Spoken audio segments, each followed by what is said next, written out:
labor law in the world. Would your mothers agree with that one? Right? Number two, maybe the most important job in the world. I would tend to agree with that one. Number three, love and sacrifice that defies understanding. I love that insight with that one. Number four, single moms, adoptive moms, foster care moms, spiritual moms, and birth moms. You know, if it was back in the 1950s when all of the families were just mom and dad and all the kids, it would be a different world, wouldn't it? Okay, but we don't have that any longer. So I love what he has done here. He has placed anybody who has been a mom or even stepped into that role of a mom as creating an amazing place for that person. So it's a single mom, an adoptive mom, foster care moms, spiritual moms, and birth moms. Number five, selfless individuals who are constantly giving and expecting nothing in return. Love it. Love a great illustration of a mother. The heart of every family. God's gift to instill confidence and set boundaries for young men and women. Often sets the tone in the atmosphere of the home. Often sets that tone. And number 10, probably the best, God's crowning creation. God's crowning creation. You see, he created us guys first, but that wasn't good enough. That wasn't good enough. We needed fellowship. We needed a partner in life, and God brought woman to us. His crowning glory of creation. So happy Mother's Day to all of you from our president, Glenn Burris. The most memorable and most challenging parts of being a mom. I want you guys to stop and think about that, moms, just for a minute. Just stop and think. And I'm going to read some excerpts of what these ladies had sent me during the week. What is the most challenging and the most memorable part of being a mother? The first lady that replied to me, she's a grandma, okay? And she says the most memorable is giving birth to my 2 children and becoming grandma. So she equated both of those being very important in her life, to giving birth, number one, and then being the grandmother. And she said the most difficult thing was losing my mom and my dad so young. So, once again, a great peak in her life was her having her kids and being a grandma, but losing mom and dad at a young age. And I know some of you have walked through that, and you're walking through that right now. There's nothing that can replace that. There's nothing that fills that void. But you know, we serve a God that allows us to walk gently through that moment, and he picks us up, and sometimes he ends up carrying us through those moments in life. So, rest in him. Rest in him if you've lost a mother or a father during that time. I like this one. Oh my, this is hard, she says. Lots of laughs. My most memorable and difficult is one for me when I had the courage to tell Dad that he needed to leave and realized that he was doing more damage to my family than what we could handle. Wow, what courage, right? Once again, from this pulpit, you'll never hear me encourage divorce because I don't believe that's the way to go. But you know, there's some times in life, it just gets amazing. And she finally had the courage to take care of that physical and mental abuse that was in her life and step out and have a time away from the kids' father. And she said, here's the greatest thing, being in a town where you find support.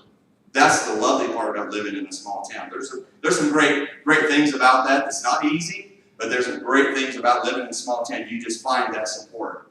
So, this is hard. Now think about this. Is it, ladies, or as you're thinking out there, is this hard to figure out? Can you guys figure out that memorable moment that really stands out in your world? But you know, this is what I continue to hear. This is hard. I can't pick one memorable moment. The moments I find are most memorable are when we do special things together. Even if it's like a simple bike ride, or going to the park, or going to sporting events, those are our best moments. The most difficult is seeing my children hurting either physically or emotionally. How many moms can relate to that one? Oh my goodness, yeah, that's right. That things you cannot take care of. You guys are the fixers. You are the nurturers. And when your kids come to you and they're in pain, you want to pick them up, you want to put a Band-Aid on it, and you want to tell them it's going to be okay and kiss that boo-boo. But what happens if it's right up here? What if they're getting emotionally taken apart at school and they come home crying because someone made a comment. We had a little situation just at our house this week. My wife loves to fix Hannah's hair in the morning and put a nice little curl thing on the front of your bangs, right? That's what that's called. I'm a hairdresser. I don't even know what that's called. So anyway, but a couple little girls told her she looked stupid. I know we're talking kindergarten. Okay, 2 little girls in her class told her her hair looked stupid, and just broke her heart. She comes home in tears. Those are the things that we cannot fix. I mean, yeah, we could, bring her bangs down and do something different, but that's not Hannah. But there's someone out there who's not recognizing the individuality of who she is. And the mother, and I know Mother and Jennifer wants to go, what do you want to do, Jennifer? Just smile. That sounds good. All right, but you see what I'm saying? We can't fix those things as mamas. But that's what we have to live with.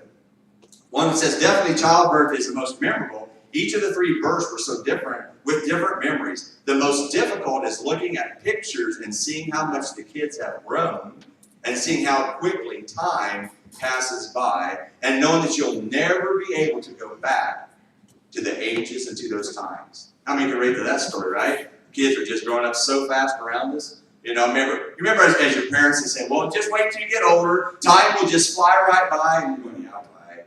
Boy, look at where we are today. What has happened in the last several years. It's amazing how fast that happens. This mom says, so I've been thinking about my favorite memory of being a mom. There are so many of them, it's so hard to pick just one. I think this is a year when my son started high school. I have never been the mom that cried when kids went to school or moved into a new phase of life. I was excited to watch them grow and excel and change.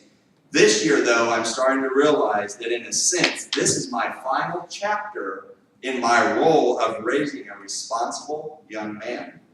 My guidance will always be available, but over the next few years, he will take control of his life, making his decision, live with the consequences, and my role will forever change in 3 short years. Now that's some insight, right? I mean, that's an insight that goes into that raising up those kids. I've been thinking, I can't figure out my most challenging moment as a mom, but my most memorable is the first time I held my baby girls. Short, simple, and sweet. This one's kind of lengthy, but it's really, really good, really the heart of a mom. I tried to think over 26 years of being a mom for a memorable first. I think there's so many wonderful moments. The first time I held my 2 daughters and my son, touching their sweet baby skin, smelling their sweet baby smell, seeing their sweet smiles. As they grow, you love everything about them. You get involved in their lives, teaching Sunday school, VBS, midweek, being a 4-H leader, always striving to teach them to become caring, productive, and loving individuals. As they grow, they find challenges and things hurt them that you just can't, what? Fix. Right, you just can't fix. I help each of them at night and when they are crying because of mean things others had done or because of the first love breakups. You hurt because they do. You can't fix it, but you can let them know that you love them, and sometimes that is enough. Then comes the day when you have to start letting go. They start heading off to college. My oldest left 7 years ago. My youngest left this year. You hope you've taught them all that you have. They are the loving, caring, productive adults you hoped they would be. That they have Christ in their lives. They will face challenges and be fine. As the mom, you are the one facing the new challenge. What do I do now? Every moment of the last 26 years, I poured myself whole being into being their mom. Most days getting out of bed is a challenge. Theirs are empty. Cooking for 2 is a challenge. Extras go in the fridge. Trying not to cry as you pull out of the drive and failing miserably.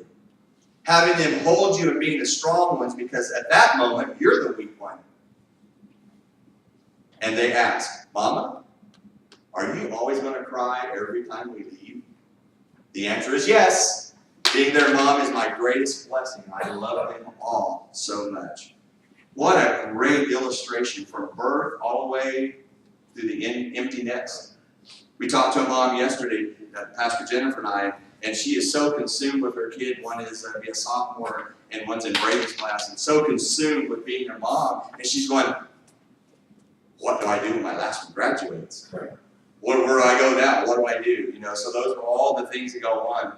I think this is a wonderful illustration. I had a young mother say to me, it would please her to take the sons to raise because I had done such a good job raising my own. Now, think about that. So someone comes up here, would you take my kid and raise my kid? Because you're doing such a great job. I really like what you're doing here. I told her that had to be the best compliment that I've ever received as a mother. As a parent, you need to put your child first, and at our job, you see that not always being the case, which is heartbreaking. We see that every day at our school. That's heartbreaking. So I want to tell you that this morning, that God has called you to an amazing place. Once again, whether you're raising up young ones, whether you got older ones, whether you got kids out of the house and grandkids coming back, you never lose that opportunity to mother these kids. You never lose the opportunity to speak into them. That is the greatest calling that God has ever put in your world. Think about that. As I tell you guys many times from the pulpit, if I don't raise my kids and I don't raise them and do well for my family, then I have not done what God has asked me to do. My first purpose is to take care of my family. Yours is the same way, mothers, this morning. Your job is to raise them up in the nurture and admonition of the Lord and to give them instruction in God's way that will give them strength and courage when they do. Now, we do face trials, but we have to have that ability to be able to walk through it through the strength in which God gives us to do that. I'm going to read a couple more and then we're going to move on. My most memorable moments of motherhood would be give all my kids first steps, first birthdays, first words. The most amazing thing is seeing all these firsts continue as they grow up. The most challenging moment would have to be seeing my children hurt by other people's words and their actions. There's little to heal that's hurt. That challenge once again, that hurt that has been inflicted by somebody else that they have said or done to your child. How in the world can I fix that? There's little you can do to fix that moment. Other than, this mother says, being there for them, showing that you will always be there. Always be there. I try to remind my kids to think before they speak and before they act. Think of how they would feel if someone said or did that to them. Isn't that cool? So now this mother is teaching those kids to be careful what they say. Listen with our 2 ears before our mouth speaks. James talks about that and be slow to anger, quick to listen, and slow to speak. That's what we have to do. So the thing that I have found out, the repeating things of all these stories that I've told you is this. The first thing I noticed is the birth of children being so important. That first time they got to hug the baby and cuddle the baby and do all those things and knew that was their first time to do that. Secondly, what I found that repeating theme is this. Most mothers' difficult times are watching their children get hurt, emotionally and physically, and there's little they could do to fix the hurt or fix the boo-boo. You could not kiss that boo-boo. So I want you to think about something as we go into the rest of this. I know in my own life, I've watched Jennifer with our babies and them getting hurt or getting sick, and the very difficult challenge that comes with that. That moment that your kid has lost his supper and it's all over the floor and you're trying to clean it all up and everything, and there's nothing you can do. Running that high fever, you put them in the tub, and you know, what we have really found out is being Christian parents, we have the ability to pray. We have the ability to seek God for that moment for our kids. And there's been miraculous moments in our lives where God just takes care of that pain instantly, or He'll take care of that sickness instantly. But there's moments also that we have to walk through that sickness, and our faith remains strong that we're going to get through this. You know, the old saying is sometimes God will calm the storm. Promise you. He has the power and ability to speak to that storm and it settles down. You think about the moment when Jesus was in the boat with His disciples and they were crossing the Sea of Galilee and the big storm came and it was just ripping and roaring, their boat was just shaking all over the place. Where could they find Jesus? Asleep. Jesus was asleep in the middle of the storm. Now I want you to picture that just for a moment. Being Christ followers, we have that same power within us. to have that same kind of peace, that same kind of understanding as we walk through the storm. The Christ that lives within us can help us to do that. But as we move all farther into the story, the disciples were getting scared. They thought they were going to die. They thought the storm was going to take them down and wipe them out. So what do? They go down and get Jesus. Jesus, we're so afraid. Blah, blah, blah. He goes, well, wait a minute, though. He steps out to the end of the boat, and he speaks, and the waters are still, and the storm has calmed itself down. That's the kind of power that we have when we walk through those moments with our kids, through their hurts. You know, we may not be able to fix that boo-boo, but we can encourage them. You know, the God that we serve can walk through that with us. We can do that. Justin has a song back there for me. I want you to look at this song. We play this a lot of times during Christmas, but as a mom, I want you to think about this moment.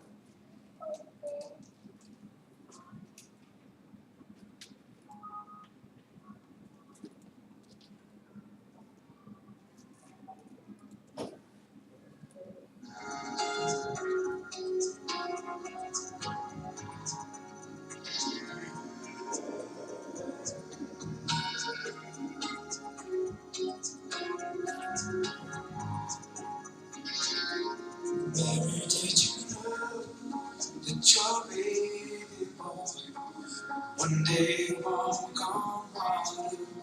Mary, did you know that your baby boy would save our sons and daughters? Did you know that your baby boy has come to make you new? This child that you deliver will soon deliver you. Mary, did you know that your baby boy will give sight to a blind man? Mary, did you know that your baby boy would calm a storm with his hand? Did you know that your baby boy has walked where angels trod? You kissed my little baby. You've kissed the face of God. Oh, Mary, did you know?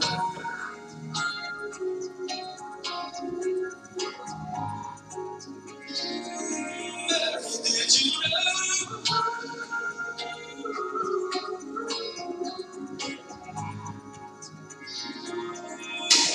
The night will see, the dead will hear, the dead will live again. The lame will leap, the dumb must be, the praises of the dead. Oh, Mary, did you know that your baby boy is Lord of all creation? Mary, did you know that your baby boy one day rule the nation? Did you know that your baby boy is heaven's perfect lamb? And the sleeping child you're holding is the great I am. Oh,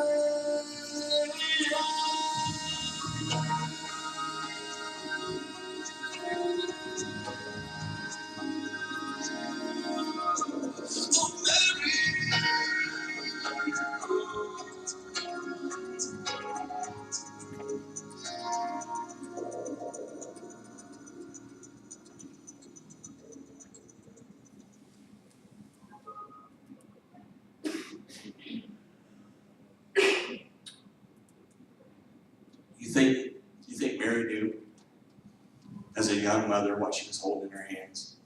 Could she have ever known the impact that this son would have on the world? I challenge you this morning as a Christian mom and dad. You don't know what you hold in your hands. You may have that son. You may have that daughter that changes the world.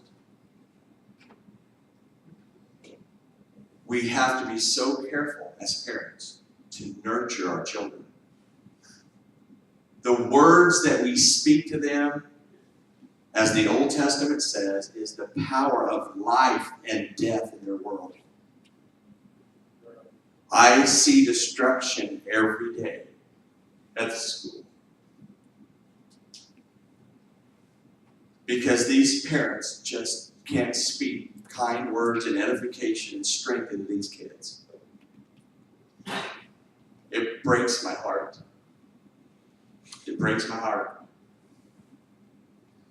We have so much power within us to create what God wants us to create. And I'm going to speak to you as parents this morning. It is never, ever, ever too late.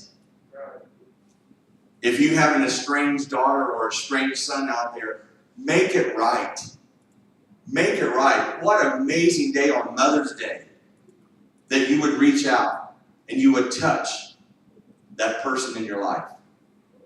That you could lift them up and give them the strength that they need to walk through this life. We desperately need relationship with our parents. And those of you whose parents have gone on, just be thankful that they gave you life and they gave you the ability to breathe, and you have a purpose now in life. Maybe it's a pain and a sting that's there you can't walk on right now. But you guess what? Someone is going to be the beneficiary of God's kingdom of that pain. Because you can pour into somebody else who maybe walk in that same walk that you are going through. Your kids need to be your everything. Along with Jesus and your spouse, the kids got to come right in there too. Lift them up and give them courage and give them strength. As we close this morning, I'm going to read something, and this covers all moms and all women. This comes from Proverbs 31. When you get a moment to read this scripture of Proverbs 31, it really is a challenge to you as mothers and to women to be what God has called you to be. What I'm going to do is I'm going to let you guys read this later on, but I'm going to read the Bible notes that went along with this. I think they're very, very clear this morning. Proverbs has a lot to say about women. How fitting that the book ends with a picture of a woman of strong character, great wisdom, many skills, and great compassion. Some people have a mistaken idea that the ideal woman in the Bible is retiring, servile, and entirely domestic. Not so. This woman is an excellent wife and mother. She's also a manufacturer, an importer, a manager, a realtor, a farmer, a seamstress, a upholsterer, and merchant. Her strength and dignity do not come from her amazing achievements, however. They are a result of her reverence for God. In our society, where physical appearance counts for so much, it may surprise us to realize that her appearance is never mentioned. There is 31 verses in the Proverbs 31, and not one time is it ever mentioned about her beauty. Think about that for a minute. Never once. Her attractiveness comes entirely from her character. The woman described in this chapter has outstanding abilities. Her family social position is high. In fact, she may not be one woman at all. She may be a composite portrait of ideal womanhood. Do not see her as a model to imitate in every detail. Your days are not long enough to do everything that she does. See her instead as an inspiration to be all that you can be. We can't just be like her, but we can learn from her industry, her integrity, and her resourcefulness. My challenge for you as mothers today is to do your best to be that Proverbs 31 woman. That woman of character, that woman who's industrious, that woman who goes out of her way to make things right. That is your challenge today, to be like that biblical woman this morning. So, Justin, if you could just play some soft music for a little bit. I want you guys, not guys, I'm sorry. I want you ladies to line up over there by Christy. Would you form a line for me over there? And all you ladies, just line up behind Christy there for a minute. And I got a carnation here for you, so you can come over for that.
You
Isolation, looks like I'm queen.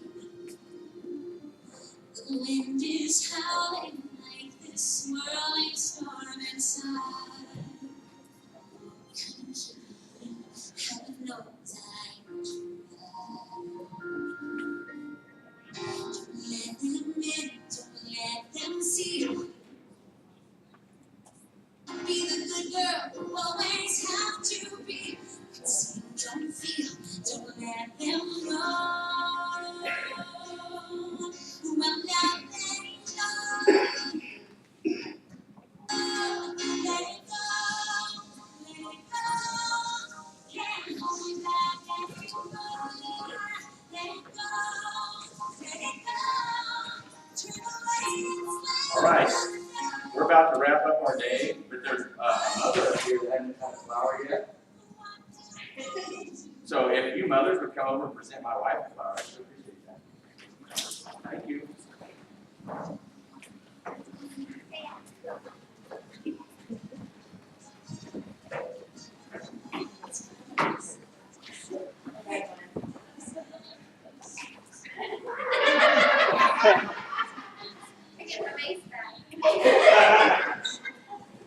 Somebody can pray over us.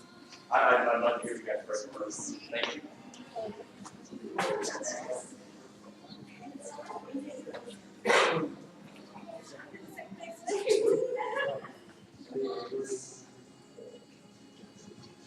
Father God, I just thank you for giving us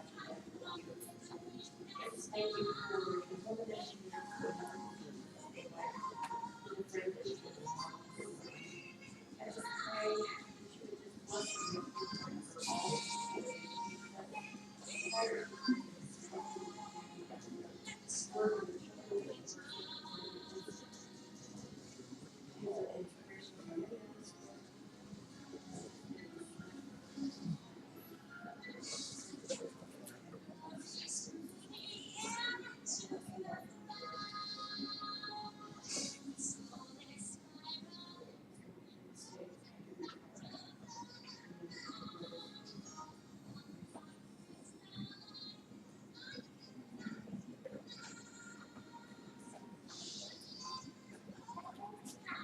Let's all stand together and we'll dismiss you to have a marvelous Mother's Day. Thank you for coming out this morning.